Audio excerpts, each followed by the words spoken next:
Olá, aqui é o Ismael Moura, seu canal Oicofilia. Eu gostaria de fazer mais um resumo de um livro que eu acabei de ler, certo? E dessa vez eu li este livro aqui que chama-se Devoção. É a história de Dick e de Rick Hoyt, da famosa equipe Hoyt. Se você não sabe, a equipe Hoyt é composta desse pai e desse filho aqui que vocês estão vendo na imagem, certo? O que acontece é o seguinte: o Dick, que é o pai, escreveu este livro, e esse livro pode ser resumido em uma frase: sim, você pode. E eu estou gravando esse vídeo hoje ao lado dessas medalhas e não é por um acaso.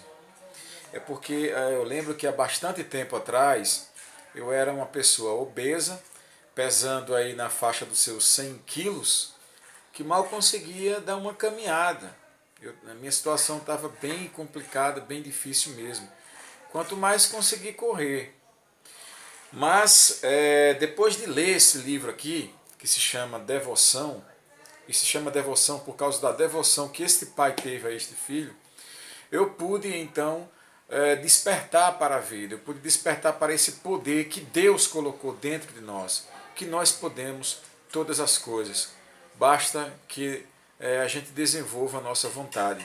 É um livro motivacional, é um livro que tem motivado a vida de muitas pessoas. Nesse livro, por sinal, tem relatos de cartas que o autor coloca de pessoas que mostram a mudança que tiveram depois de ler esse livro. Por exemplo, tem uma moça que trabalhava em uma empresa em que via lá na empresa uma outra moça que era deficiente física e não se aproximava dela. Depois da leitura do livro, ela quis se aproximar daquela deficiente e houve uma mudança tanto na vida daquela deficiente física, daquela cadeirante, como daquela pessoa também. Tem um livro aí que ele está separado, né, em 18 capítulos. É a história de um menino que é o Rick Hoyt, que nasceu com um pequeno probleminha, né? O cordão umbilical, ele apertou o pescoço dele, faltou ar.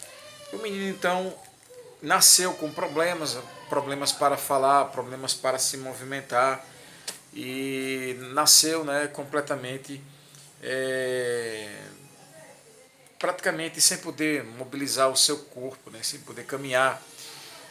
E esse menino, ele nem falava, ele nem caminhava, e os médicos davam esse menino como se fosse um menino retardado e que não iria desenvolver absolutamente nada. É uma época difícil, onde a medicina não era tão evoluída.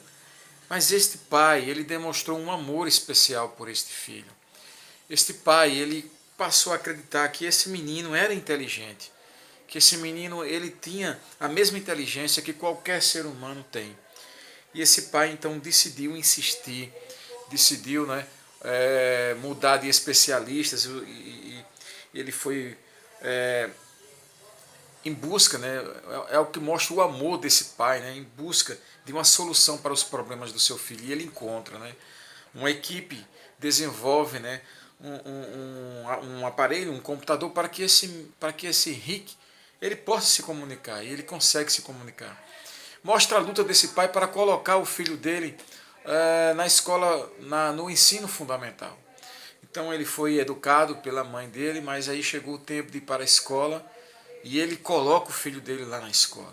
E o filho dele consegue desenvolver. Mas foi uma luta. Na época, as escolas não queriam aceitar porque achavam que ele não iria desenvolver, mas ele desenvolveu. Ele chegou aí para a universidade, ele chegou a se formar. Pois bem, ainda jovem, esse menino digitou lá com muita dificuldade para o pai que queria participar de uma competição no bairro para uma outra criança com deficiência física. Uma competição de corrida, né? E ele queria que o pai fosse as pernas dele, já que ele não podia correr. E o pai então vai começar a correr com ele, né, em um carrinho.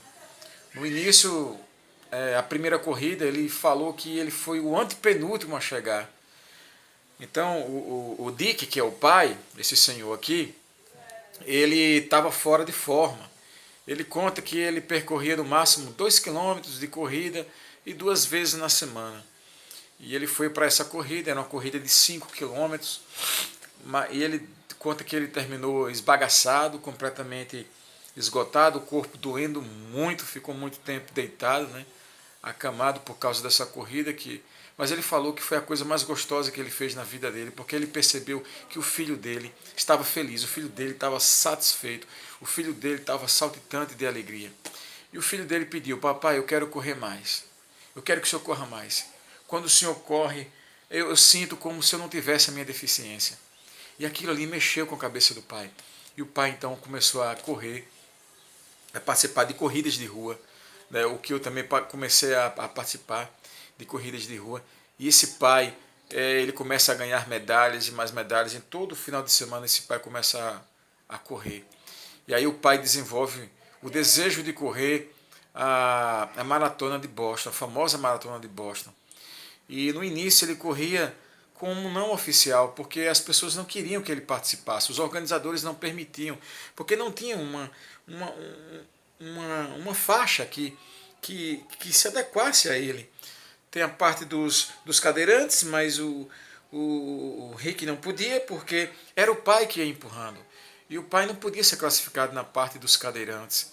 Então por isso que ele não foi aceito como um corredor oficial, ele não pôde se cadastrar como um corredor oficial. Isso causou um desgosto muito grande, mas mesmo assim ele correu. E depois ele começou uma cruzada, né, de pedir através de cartas que os organizadores do evento deixassem ele participar dessa corrida. Mas mesmo assim eles não deixavam. E mostra, né, a luta do pai para poder participar dessa corrida. Mas algo tremendo aconteceu e de tanto ele correr na maratona de Boston, né, começou a chamar a atenção dos grandes meios de comunicação. Quem é aquele pai que está correndo e carregando o seu filho, empurrando o seu filho em uma cadeira? As emissoras de TV quiseram saber. E olha que interessante, ele obtém uma performance incrível, ele fica apenas meia hora, ele chega meia hora depois do primeiro colocado da maratona de Boston. Isso pessoal, é uma performance tremenda para alguém, né, que está correndo, empurrando uma cadeira que pesa 50 quilos, fora o peso do filho dele, né? Uma performance incrível. Eu tenho certeza que se esse homem estivesse correndo sem o filho, esse homem ele teria ele poderia até, né, chegar entre os primeiros colocados, mas ele não quis. Ele falou: eu estou correndo pelo meu filho, eu não corro por mim, eu corro para ver a felicidade dele. Essa é uma das belezas que tem as corridas de rua. E finalmente ele aceita na maratona de Boston, mas ele não desiste por aí, ele vai tentar o Ironman. Gente, o Ironman, você tem que nadar 4 quilômetros, você tem que percorrer 100 quilômetros de bicicleta e depois você tem que fazer uma maratona correndo, né? Então é uma coisa violenta. O Ironman é para bicho mesmo. E esse pai, ele se cadastra no Ironman, ele não sabia nadar, ele vai se preparar, ele não sabia nadar, ele vai no lago, quando ele pula no lago ele afunda, mas ele fala: eu vou, eu posso, eu vou conseguir. E ele todos os dias tentando, até que ele aprenda a nadar. E olha lá que ele tinha que aprender a nadar e tinha que sair puxando o filho. O cara já estava com quase 50 anos de idade fazendo isso pelo filho dele, né? Então teve que adaptar a bicicleta. Ele também não sabia andar de bicicleta, teve que aprender a andar de bicicleta, levou várias quedas. Então ele aprendeu a nadar, ele aprendeu a andar de bicicleta e ele utilizou a corrida. E ele concluiu, né, a prova do Ironman. Diversos Ironmans ele participou, diversas maratonas de Boston, diversas mesmo, né? Gente, isso aqui é um livro fantástico assim, né, que eu recomendo para vocês. A comovente história de amor de um pai e um filho que juntos superaram todos os limites. Então, eu falei apenas aqui algumas coisas, né, que eu pude tirar, mas são várias coisas, eu não quero que o vídeo fique muito alongado. Mas é um livro que esse canal, o Ecofilia, recomenda. Devoção, né? Vai lá, corre, cara. Encomenda esse livro. Principalmente você que está desanimado, né? É um livro motivacional. Curta o meu canal, veja os outros vídeos. Eu tenho outros vídeos falando sobre leitura e dicas de leitura. Um abraço. Por favor, clique aqui. Valeu.